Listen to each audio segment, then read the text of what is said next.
video tadi, kita dapat melihat keadaan dunia, bumi kita benar-benar tidak baik-baik saja. Perlu adanya kepekaan dan respons dari masyarakat di seluruh dunia, organisasi-organisasi terkait, ke pemerintahan untuk bersama-sama menanggapi, membahas, dan menanggulangi permasalahan pemanasan global. Yang mana bahwa dampak-dampak negatif yang dihasilkan dari pemanasan global ini sangat merugikan makhluk hidup, lingkungan, dan bumi. Baik itu dari bentuk mikro maupun makro, dampak yang dihasilkan untuk masa sekarang maupun masa yang berkelanjutan. Dan hal ini pun juga sejalur dengan penelitian yang dilakukan oleh para saintis-saintis di seluruh dunia. Jadi, kami di sini, Ikatan Pelajar Peduli Lingkungan, akan bersama-sama membahas permasalahan pemanasan global ini.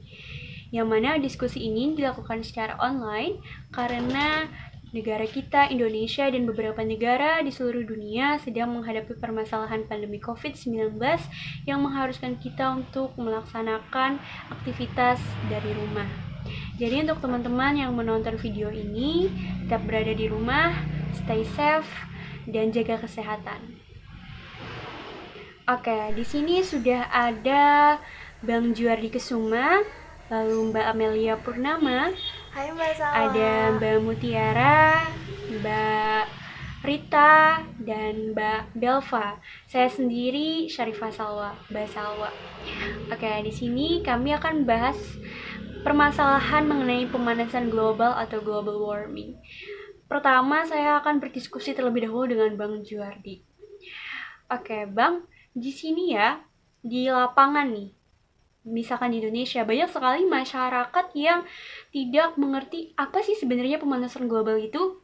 Gimana nih pendapat Bang Juardi, atau apakah Bang Juardi bisa memberikan pengertian mengenai pemanasan global?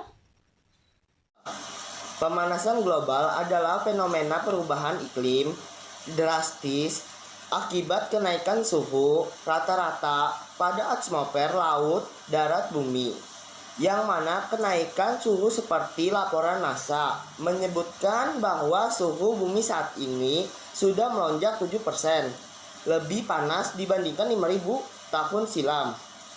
NASA juga memprediksi bumi memanas hingga 6 derajat Celcius pada abad-abad berikutnya.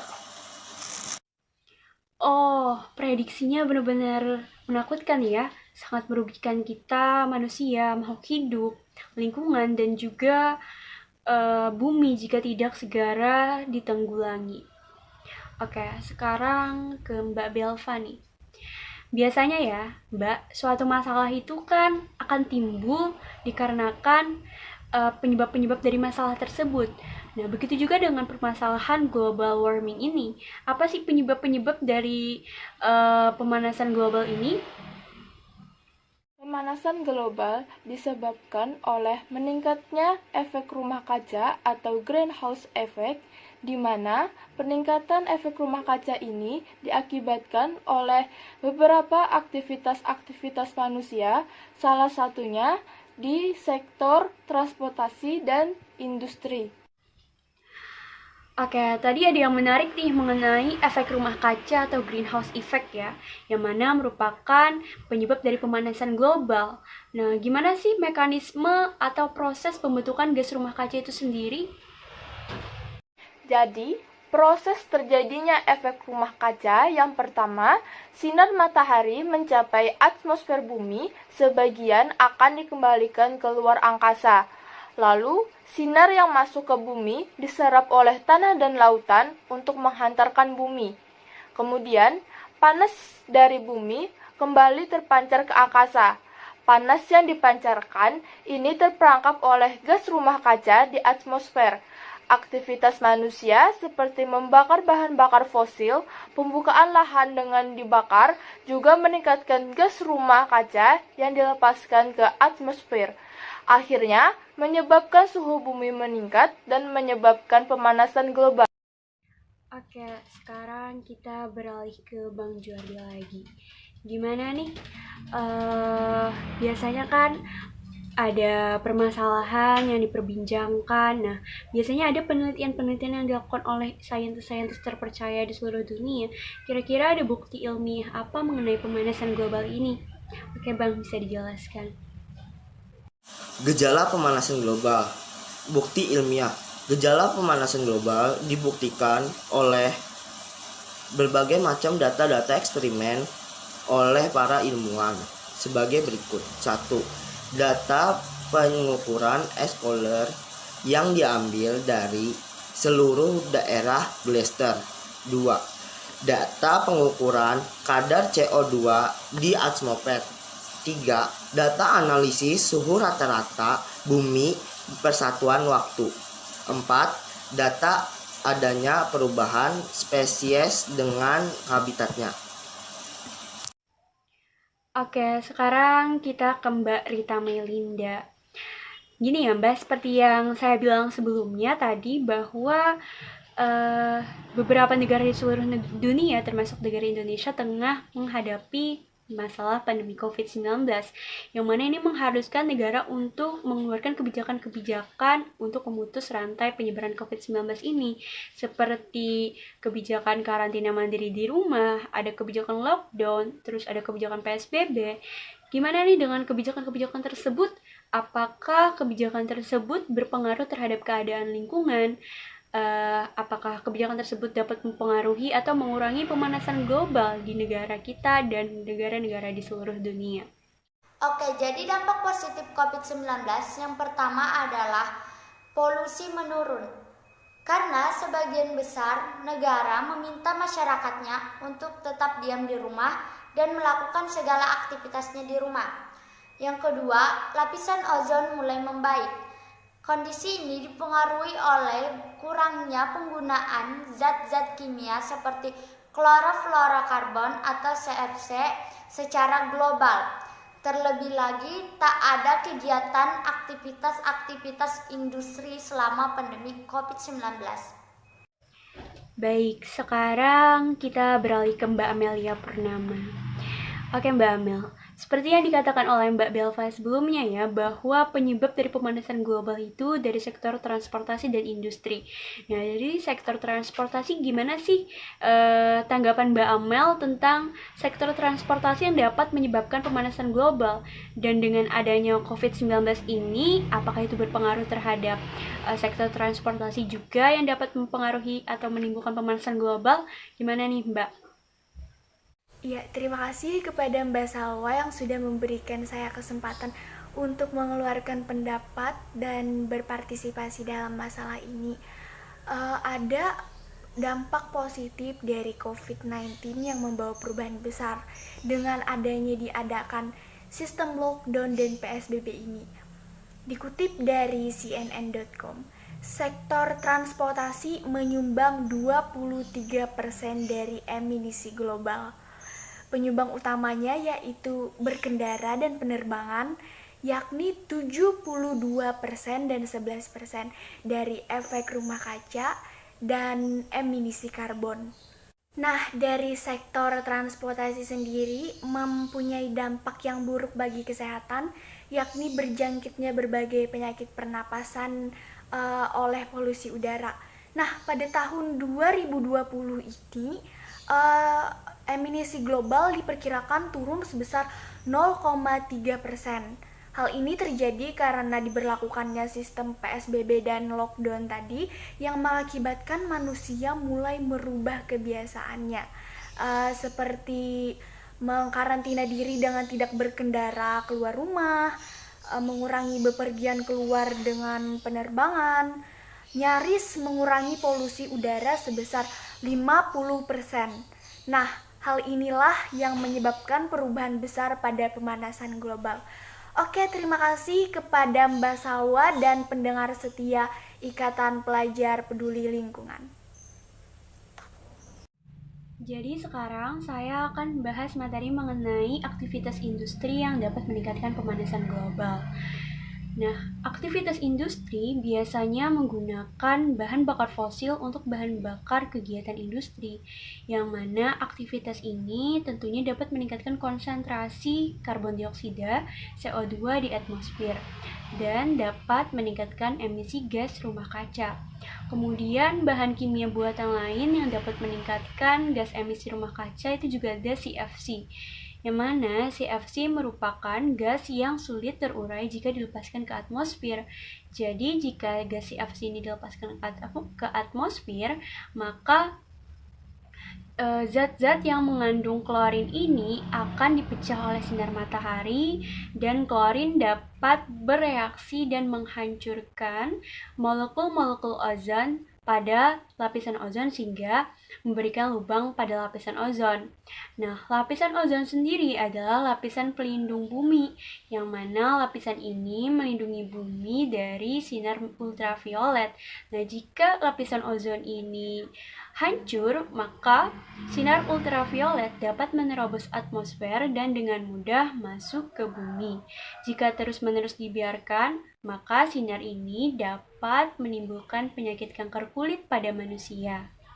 Melihat dampak yang begitu berbahaya yang dihasilkan oleh aktivitas industri karena pemanasan global yang dapat merugikan makhluk hidup, lingkungan, dan juga keadaan bumi, ada salah satu problematika yang selalu dibahas oleh negara-negara di luar sana, bahwa negara manakah yang menghasilkan pemanasan global begitu besar, atau negara manakah yang menghasilkan gas emisi sehingga menimbulkan pemanasan global dalam skala yang besar. Nah, di sini ada dua opsi, ada negara maju dan negara berkembang. Jika kita analisis, tentunya negara maju memiliki teknologi yang begitu canggih serta dari sektor industrinya pun berkembang dengan pesat. Sehingga di sini dapat kita simpulkan bahwa negara maju merupakan negara yang menyumbangkan gas emisi yang besar sehingga dapat meningkatkan pemanasan global. Dan hal ini pun didukung oleh penelitian yang dilakukan oleh Universitas Concordia yang diterbitkan dalam jurnal Environmental Research Letter, bahwa pada awal tahun 2014 ada 7 negara dengan penyumbang 60% pemanasan global, yaitu ada Amerika Serikat, kemudian Tiongkok, Rusia, Brazil, Jerman, India, dan juga Inggris.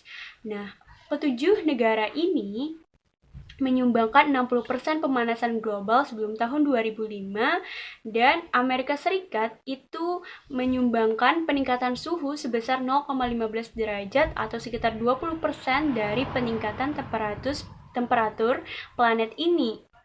Kebanyakan negara penyumbang pemanasan global ini berasal dari bumi utara. Sedangkan menurut laporan dari peringkat perbankan Standard & Poor's, justru dampaknya itu dirasakan oleh negara di bagian selatan. Kemudian seperti laporan S&P yang dikutip dari International Business Times, bahwa negara maju hanya merasakan sedikit dampak dari pemanasan global. Justru negara miskinlah yang banyak mendapatkan dampak dari pemanasan global ini, karena negara ini bergantung pada pekerja tani, yang mana hal ini sangat bertergantungan terhadap cuaca yang ekstrim dan perubahan iklim, serta kapasitas finansial yang lemah dalam menghadapi kerugian. Lalu kebijakan apa saja yang sudah dilakukan oleh organisasi-organisasi di dunia? Nah, kebijakan ini misalnya ada protokol Kyoto, kemudian ada IPCC. Nah, hal ini akan dijelaskan lebih lanjut oleh Mbak Mutiara. Ya, Mbak Salwa, di sini saya akan melanjutkan penjelasannya, yaitu di mana pada perubahan iklim merupakan isu semakin menarik perhatian dunia.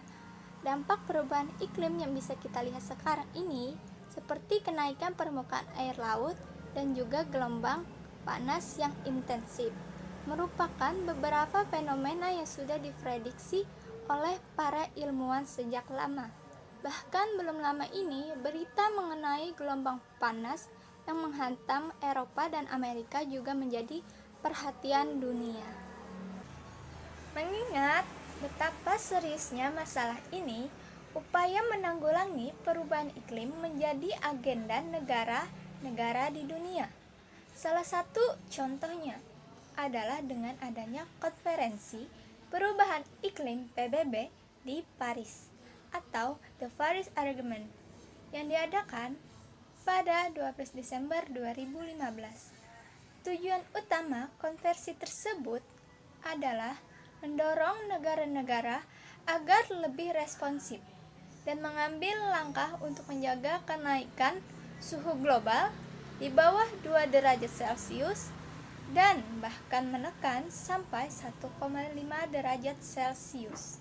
2 atau bahkan 1,5 derajat Celcius terdengar seperti angka yang rendah. Namun, jika kenaikan suhu tersebut tidak kita tekan, dampaknya akan buruk. The European Green Science Union merilis sebuah pernyataan dalam situasinya bahwa kenaikan sebesar perbedaan sebesar 0,5 derajat ini sudah bisa berdampak terhadap kenaikan permukaan air laut dan gelombang panas yang akan bertahan lebih lama.